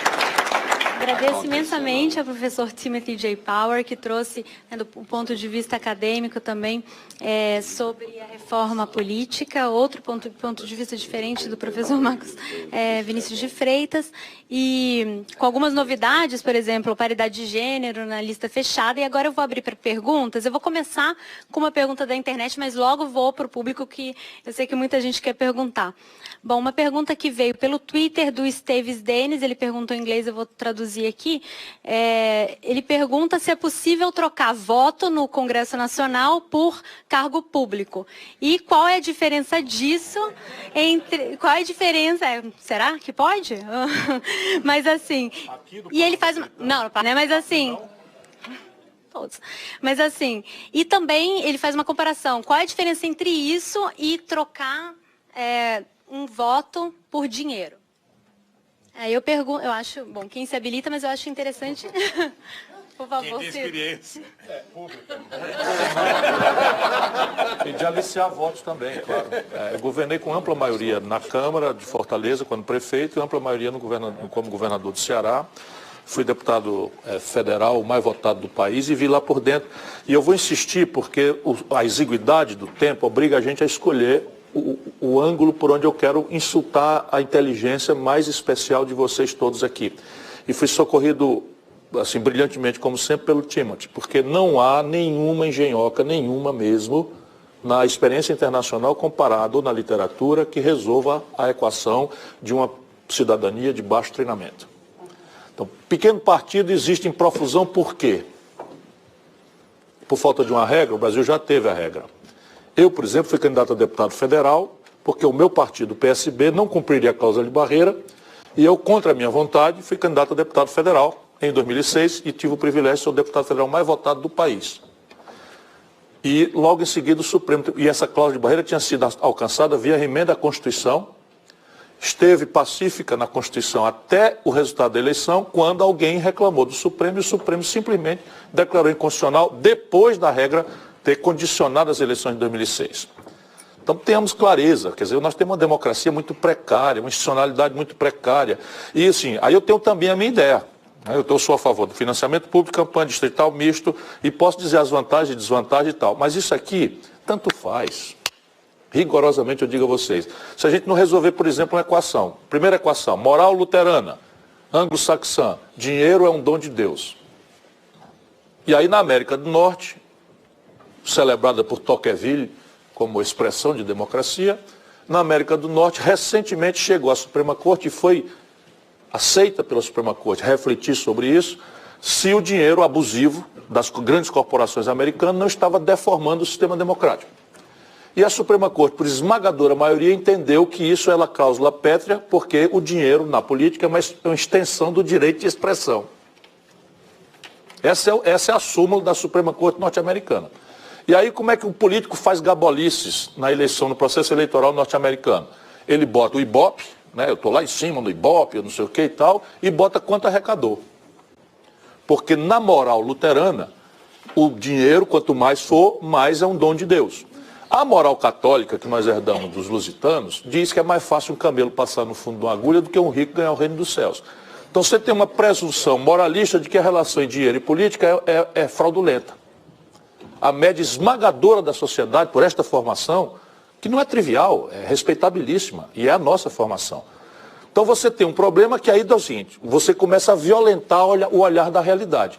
E assim são truísmos que eu estou pedindo para as pessoas, pelo amor de Deus, vamos parar de despotismo esclarecido. Vamos pensar, o poder econômico é ou não é um dado da realidade? Respondam, por favor. Ele é removível da realidade? Não é. O poder político é ou não é um dado da realidade? Não aprendemos a fazer diferente ainda. Tem 1000 intrusões, etc, etc. Então a única chance de você colocar transparência e controle social nisso é aceitar a premissa. O poder econômico é um dado da realidade e ele buscará se relacionar centralmente, quanto lhe permitamos, com o poder político, onde se desenham as instituições tributárias, onde se desenham os custos do trabalho, etc, etc, etc. Se nós não pusermos clareza nisso, aí você tem 1000 fórmulas. Uma delas é radicalizar a transparência. Por exemplo, horário eleitoral gratuito. Todos os partidos e candidatos têm que botar simultâneo ao seu discurso, este candidato, esta candidatura é financiado pelas seguintes empresas em tais proporções. É um jeito. De maneira que as pessoas vão agregar na cabeça, entre outros dados, né, de biografia, de origem, de ideologia, de compromisso, este ou aquele, o dado de com que tipo de setor econômico aquela figura se relaciona. Senão a gente cai no que nós estamos fazendo. Vamos inventar como o tribunal quis fazer, não duvido da melhor boa-fé, e meteu do dia para a noite, sem audiência da sociedade, sem audiência do Congresso Nacional, que é o poder legiferante, meteu a ideia de financiamento pessoal de campanha. Sabe quando é que vai ter uma campanha financiada pessoalmente e presidencial no Brasil? Vai ser o maior caixa 2 da história da humanidade. E a gente fica nessas panaceias, nessas mistificações, nessas grosserias. Então, não me confunda. Eu, por exemplo, advogo na minha proposta, que eu também tenho a minha, para chamar de minha, o financiamento público de campanhas. Defendo até uma transição para esse momento de purgatório, da tragédia moralista que está se abatendo sobre o país. Só que eu quero fazer uma parte neste ponto. Se eu estiver exagerando, você me interrompa. Já interrompeu? Já interrompeu. Não, é assim, eu era governador do Ceará quando aconteceu um enorme escândalo. Esse escândalo tinha a seguinte característica. A Polícia Federal, por ordem judicial, invadiu a casa de um diretor de uma antiga empresa que existia chamada Odebrecht. Essa antiga empresa, esse diretor tinha um disquete. De lá para cá só mudou a mídia, agora é pendrive. Né? E estava lá a fina flor, o Brasil político inteiro, eu governador em 1992 ou 3. O Brasil inteiro político amanheceu da ponta dos pés, apavorado de quem estava e quem não estava na lista do Odebrecht. Olha o filme. Sabe o que aconteceu? Nada. Sabe o que aconteceu? Nada. Parem de ter ilusões. Vamos nos livrar das ilusões. O buraco é muito mais embaixo. Muito mais embaixo. Agora, por exemplo, o Brasil vai produzir passivo externo líquido em serviço. O senhor Pedro Parente, na Petrobras, a pretexto de que toda a corporação pesada brasileira está no escândalo, resolveu excluir as empresas nacionais brasileiras e resolveu fazer carta convite na Petrobras para 17 corporações estrangeiras. As 17, eu sou danado de chato, estou enrolado em algum tipo de escândalo, porque isso é o capitalismo. O capitalismo é assim. O que nós temos, o que aconteceu em 2008 nos Estados Unidos? A fraude campeando, a esculhambação generalizada, roubalheira, tudo de fraude, etc, etc. Puniram as pessoas e salvaram a cara das empresas. A Volkswagen aqui na Alemanha entrou num escândalo extraordinariamente grave, falseando indicadores de poluição globalmente. O senhor quer estatização das empresas? Não quero estatização, eu quero controle social. E o fim da ilusão moralista católica. O fim da ilusão. A humanidade precisa de controle. Não adianta alguém imaginar que um anjo vingador vai descer do céu, instalar o chicote e resolver o problema nacional brasileiro. Não vai. Como? Vamos pegar... A sociedade, aí tem 1000 caminhos de controle. Não, eu tenho institucionalidades propostas. Não, o Estado. É o Estado. Como é? Estado não. Timothy, aprenda para você nunca mais falar bobagem. O Estado não funciona. Isso é só o argumento que eu estou tentando desmoralizar. Essa nação aqui... Pode, deve. Governador, só um comentário. O Estado brasileiro, como desenhado, não funciona. Ah, desculpa, funciona assim. E o Estado brasileiro, como desenhado, não funciona quando a gente compara em algumas coisas que alguns outros estados, na mesma categoria, conseguem entregar. Olha, o Estado brasileiro tem problema. Professor, desculpa, essa assertiva não se sustenta ante a nossa própria realidade. O Brasil era nada em 1930, nada. Era um país assentado na monocultura, de monocultura da cana-de-açúcar e do café. Quando nós idealizamos o Nacional Desenvolvimentismo e germinamos em 3 décadas e meia, nem a China repetiu esse exemplo, a 15ª economia industrial do planeta. Imagina isso sem o Estado. Olha o caso da Coreia. É assim, olha a Coreia. Veja se a Coreia existe sem o Estado coreano. Mas olha a Coreia. E veja se o Estado Nacional coreano tem ou não tem um papel central. Ou você acha que a Coreia... Alguém aqui está pensando que o Henry Ford é coreano? Não. Eu só queria saber. Não me consta que o Henry Ford seja coreano. Como é que a Coreia do Sul vira em 30 anos uma plataforma de eletroeletrônicos e vira uma plataforma de indústria automobilística que conquistou 12% do mercado norte-americano pelo laissez-faire? Peraí, mas o Estado, então, brasileiro, que funciona tão bem, não criou uma LG. Eu não estou LG. dizendo que funciona tão bem. O senhor que falou. Eu não estou dizendo que funciona tão bem. Eu estou dizendo que o Estado brasileiro foi capaz de produzir um fenômeno concreto, que também tem um preço, produzir a maior desigualdade na distribuição de renda, produzir uma hiperurbanização sem planejamento e tal. Só que a gente, na pretexto de matar carrapato, não pode matar a vaca. E a vida é dura. A vida é dura.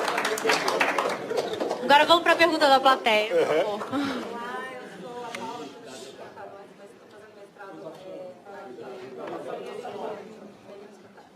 Paula, tá só falando baixo, aumenta a voz.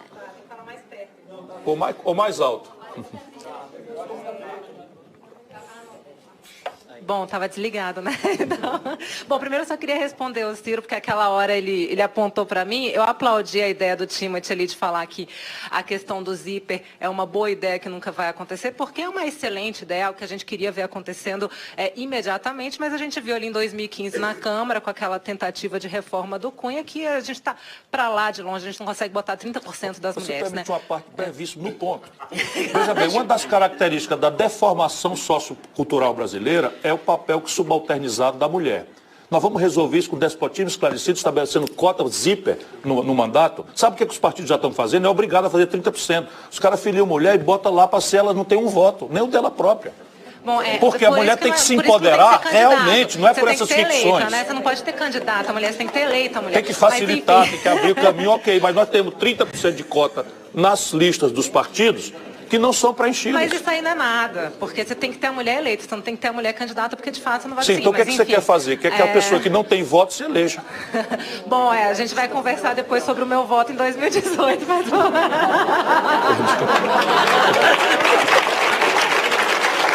Desculpa. Mas, enfim, a minha pergunta, eu senti muita falta da presença do Rodrigo Maia, presidente da Câmara, que acho que teria sido um debate maravilhoso, principalmente com o Ciro, né? Mas a pergunta eu deixo de qualquer forma para a mesa, que é o seguinte, a gente viu a ministra Adelaide falando que 6 em cada 10 brasileiros são contra a reforma trabalhista, ainda mais contra a reforma previdenciária. A gente tem um governo que menos de 1 em cada 10 brasileiros aprova esse governo. Eu queria saber a opinião de vocês sobre essa máxima que está sendo colocada por esse governo, de que como o governo é impopular mesmo, então a gente vai dar esse remédio amargo para os brasileiros, já que ele é impopular, vamos fazer porque é melhor para o brasileiro. Nós sabemos o que é melhor para o brasileiro. Então, minha pergunta é essa.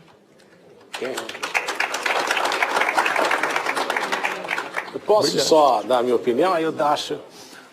veja só, né? Se for por... Vamos só coletar mais algumas bom, desculpa, perguntas, depois a gente responde todo mundo. Tá. Desde que peça seja concedida. Vou pegar mais 2 perguntas, depois a gente passa para as respostas. Meu nome é Cristina e eu sou advogada. pela OAB do Rio de Janeiro. Mas, infelizmente, eu moro fora, não infelizmente, eu sou feliz, mas eu moro fora há 10 anos, mas o motivo da minha mudança não foi o mais feliz, foi por questões da segurança pública que a gente não tem. Eu vejo esses debates maravilhosos e muito valiosos, mas existe essa questão que eu acho que toca a vida de cada um. Não só quem mora, como quem visita. E eu vejo um Estado muito bem aparelhado para investigações, para conseguir achar esclarecimento para questões da corrupção, como a gente está vendo, e eu me pergunto e pergunto a Anisa, por que não existe esse foco a nível de investigação para resolver o problema da segurança pública e principalmente do tráfico? Por que essa questão não é vista a fundo? Por que toda essa aparelhagem não é voltada para isso, para dar uma vida melhor para todos? Obrigada. Mais uma pergunta por ali? Ali para completar todo o espaço do auditório. Depois de tentar conseguir fazer uma pergunta aqui no final. Eu queria parabenizá-los pelas exposições e tendo em vista a premissa que foi assentada pelos senhores de que não há solução para o Brasil fora da política, com a qual acredito que todos concordam. Como resolver essa desconexão e esse desencantamento da sociedade civil com os políticos, que também é um fato, né? A sociedade se sente mal representada, isso até se verificou no último pleito com um grau enorme de abstenção. O voto no Brasil é quase facultativo hoje, né? Com a justificativa. Então, como religar, reconectar a sociedade civil e ela se sentir legitimamente representada pelos políticos? Não com o menos pior, né? A gente já pode passar, eu acho, para as respostas, depois eu pego mais uma rodada de perguntas. Eu vou tentar ser telegráfico. Eu acho que a reconexão acontecerá. Por quê? Porque não há vácuo. O poder não se compraz com o vácuo e ele será ocupado. Então, nesse primeiro momento, será ocupado ou tentar-se-á... Eita, uma mesópsia, ó. Ao modo Temer de ser. É claro, né? Tentar-se-á ocupar esse vácuo politiqueiramente, simulando que não é político. Então, haverá uma série de politiqueiros simulando que não são políticos para se conectar com essa superficialidade boba, burra, que sempre supõe que o povo é burro. Mas o vácuo não existe. Então, a política ela sempre reinará com maior ou menor energia. O que é que energizaria a política? Um projeto e exemplo. Agora é a hora do exemplo e do projeto. É ganhar o imaginário, ele falou em sonho. Eu me recuso um pouco à ideia de sonho, mas está embutido na correta percepção dele de que você precisa sinalizar que há uma resposta praticável na realidade brasileira, com todas as suas contradições, para superar as percepções graves de desemprego, informalidade, colapso na segurança, colapso na saúde, etc, etc. E aí você formula o projeto de uma maneira praticável, à luz da realidade brasileira, aposta, inclusive, em impopularidades adjetivas que não são impopulares, de chamar, por exemplo, aumento de impostos, localizando quais interesses serão feridos para que essa coisa seja financiável de forma sustentável e exemplifica. Por exemplo, vou ganhar um voto aqui. O Ceará tem a melhor educação do Brasil. É verdade. Das 100 melhores escolas, aqui é a Cláudia Costinha, que trabalha na ONU nesse assunto, das 100 melhores escolas pelo IDEB, 77 estão no Ceará. Isso não foi iniciativa privada quem fez, nem as famílias. Foi uma grande, como é que eu diria, um grande consenso político que nos permitiu, com todas as eleições e 1000 partidos, por isso que eu sou tão comovido. Tem 1000 partidos, tem 1000 chantagens, tem 1000 disso e tal, e a gente conseguiu coesão política no Ceará, ganhamos todas. As eleições ganhamos todas. Sabe quanto é imposto de soberança no Ceará? 8%. Sabe quanto é em São Paulo? 4%. Sabe quanto é no Rio, quebrado? 4%. E aí nossa sociedade suportou um aumento que duplicou o imposto de soberanças do Ceará. E aí nós somos o estado mais líquido fiscalmente do Brasil, enquanto a federação está quebrada. Então, exemplo.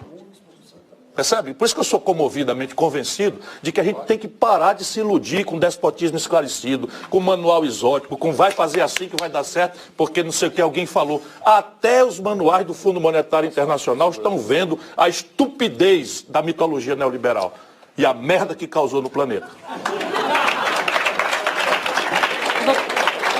Vou passar para o governador. Chega. Vou passar para o ex-governador Jacques Wagner para responder a pergunta sobre segurança pública e depois eu vou pedir para que, infelizmente, eu sei que todo mundo quer fazer mais perguntas, mas infelizmente o tempo já acabou e vou pedir que todos façam breves considerações ao final. Não, tem aqui, não tem? Desculpa. Segurança pública é algo, na minha opinião, extremamente complexo. A gente tem tentado, lá na Bahia, fazer um programa que envolve Ministério Público, Defensoria, Poder Legislativo, Poder Judiciário, para ir melhorando, pelo menos, a eficiência do sistema. E não é fácil porque a gente tem um Estado, não o Estado da Bahia, o Estado brasileiro, que todo mundo grita por menos gasto de custeio, como se custeio fosse o mal em si mesmo, e depende, se o gasto em custeio for para botar remédio no hospital, policial na rua, gasolina no carro do policial, eu não acho que é o mal. Tampouco eu acho que há uma mistificação. Ferramenta de gestão não é nem de direita nem de esquerda. Ferramenta de gestão é ferramenta de gestão. Eu tenho, lá no meu estado, eu tenho PPP em hospital que foi premiado pelo Banco Mundial. É o melhor retorno que a gente tem do ponto de vista. Eu tenho PPP em saneamento, e sou do PT. Então é um besterol essa coisa de que a ferramenta diz a cara do governo. O que diz a cara do governo é a orientação que você dá para aquilo onde você gasta o seu orçamento. Todo mundo sabe que não pode gastar mais do que o que arrecada. Todo mundo... Eu entreguei o Estado, felizmente, equilibrado financeiramente. Vários estados quebraram e a Bahia, apesar de ser o 24º pior per capita de orçamento, estamos lá em pé fazendo investimento. O metrô lá é uma PPP. Agora, de vez em quando você tem que ficar respondendo a todo mundo do Ministério Público, porque o pressuposto é que se você fez PPP é necessariamente porque você quer alguma coisa por debaixo do pano, porque PPP não tem custo unitário. Você compra o serviço. Você faz uma PPP de imagem, você quer entrega de serviço e paga pelo serviço. Como é que o cara vai montar aquilo lá? É problema de quem você contratou. Ele tem que montar bem para aquele serviço dele poder durar, senão se a máquina quebrar, ele vai ter que trecar. Então, segurança não é uma coisa simples. E eu sou obrigado a voltar a um tema que eu acho sempre fundamental, é que nós vivemos uma crise de valores. Mata-se, morre para ter patrimônio ou para defender o seu patrimônio. Esse, para mim, é uma crise civilizatória de subversão de valores. Nós idolatramos, como eu gosto de dizer, o bezerro de ouro. Eu digo isso muito, não sou pregador, mas no interior da Bahia digo para todo mundo. A gente não é a roupa que veste, a gente é o que a gente carrega por dentro. Porque a roupa lasca e o que a gente é por dentro a gente carrega até o caixão. Mas a gente tem uma subversão no mundo da chamada economia do mercado. Você cita as pessoas para consumir, as pessoas não têm dinheiro para consumir e começa a roubar de tênis, vai vender droga para poder ter dinheiro e por aí vai. Então, eu não acho que é uma coisa simples. Tem se tentado uma série de coisas e é uma briga que nós vamos ter que continuar. Mas eu acho que a raiz do problema é o desrespeito à vida. Se banalizou a vida. As famílias hoje não conseguem ser provedoras e a base da família é ser provedor dos seus. Quando a família não é provedora, quebra o conceito dessa unidade familiar. Se o pai não consegue botar dentro de casa a comida, a escola, a saúde, como é que ele sustenta essa família? Então, eu acho que esse é um desafio grande e, repito, eu acho que é um desafio grande porque ele perpassa a questão dos valores que a gente está, que eu acho que é uma crise do mundo moderno. A crise da subversão. Por exemplo, eu acho uma crise também, uma subversão. Na minha opinião, a economia tem que servir à política, entendendo a política não como um político, a política como o desejo de todos nós de que sociedade nós queremos. Está invertido desde o período neoliberal, hoje a política se submete à economia. A regra é essa, morram quantos morrerem, mas a regra é essa, você tem que manter essa regra. Então, eu acho que essa subversão também é outro problema que a gente vive e que acaba gerando essa questão de insegurança.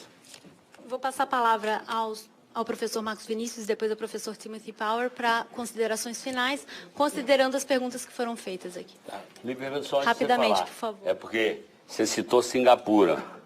Singapura ainda tem chicotada. E é uma cidade. E é uma cidade. Então, não, é só porque eu morro de medo. Também. Ainda mais... sair da Não, tem que se personalização contar da pena para a família, patrão, isso aí só na Idade Média. Agora, quem se comporta não tem problema. Regra do jogo. Quer dizer, você não se comporta, a sua filha vai ser punida. Regra do jogo. Você não se comporta, a sua filha vai ser punida. Sua filha se beneficiou. Isso nem na Idade Média se aceitou mais. Pois é, mas é um país que está funcionando. Isso não é um país, é uma cidade exótica. Mas é um estado. Tá bom. É um estado. É uma cidade O exótica. governador admira quando o senhor fala, mas nós Já perdi esse voto. Esse voto está perdido. E eu queria dizer algumas coisas. Porque eu estou tendo pesadelo com o futuro. Mas olha só. Eu queria dizer o seguinte, não é? Eu queria dizer o seguinte. Primeira coisa, isso é interessante do debate. Eu gosto de citar a Margaret Thatcher por uma única razão. Ela dizer, onde há consenso, não há liderança. E é verdade. E o governo, é a mesma coisa que o Tim falou, né? Se você perguntar para o político, para o peru, se ele quer participar de ação de graça, ele diz não. A reforma trabalhista, uma lei que nós temos há muitos anos que precisa ser reformada e que ninguém fez, alguma hora precisa ser mudada. Inclusive, por um contexto que eu gostei do que o governador falou, mas nós vivemos um contexto global em que a situação é completamente diferente. E os franceses estão se dando conta disso e precisam se adaptar a essas novas realidades. E, por mais que nós queiramos parar o relógio do tempo não para. Então, isso é uma coisa importante da gente ter muito clara, porque mudou a novas realidades, a novas premissas, e nós queremos construir um Brasil com uma premissa ideológica, muitas vezes, de um passado que não vai voltar.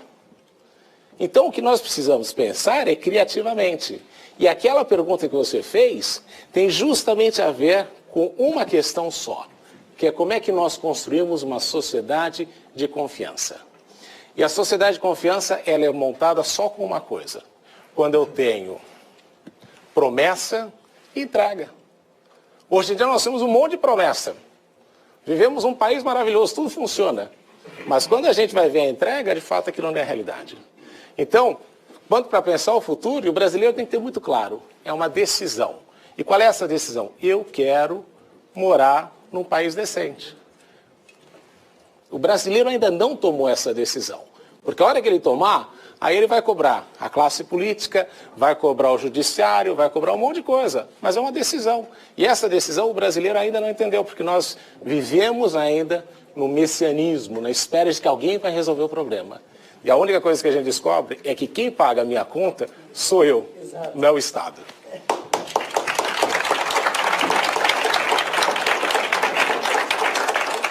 Agora, por favor, professor Timmer. Sim.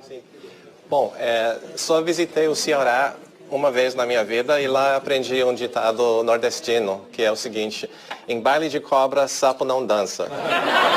Tá? E...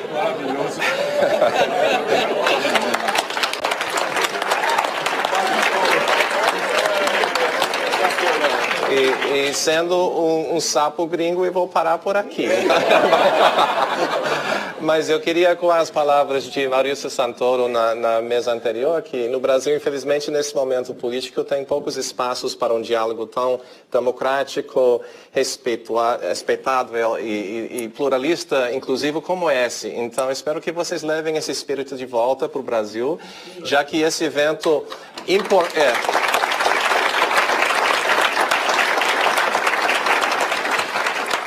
Já que esse evento importou a pontualidade brasileira, vamos exportar o espírito de Oxford. Muito obrigado.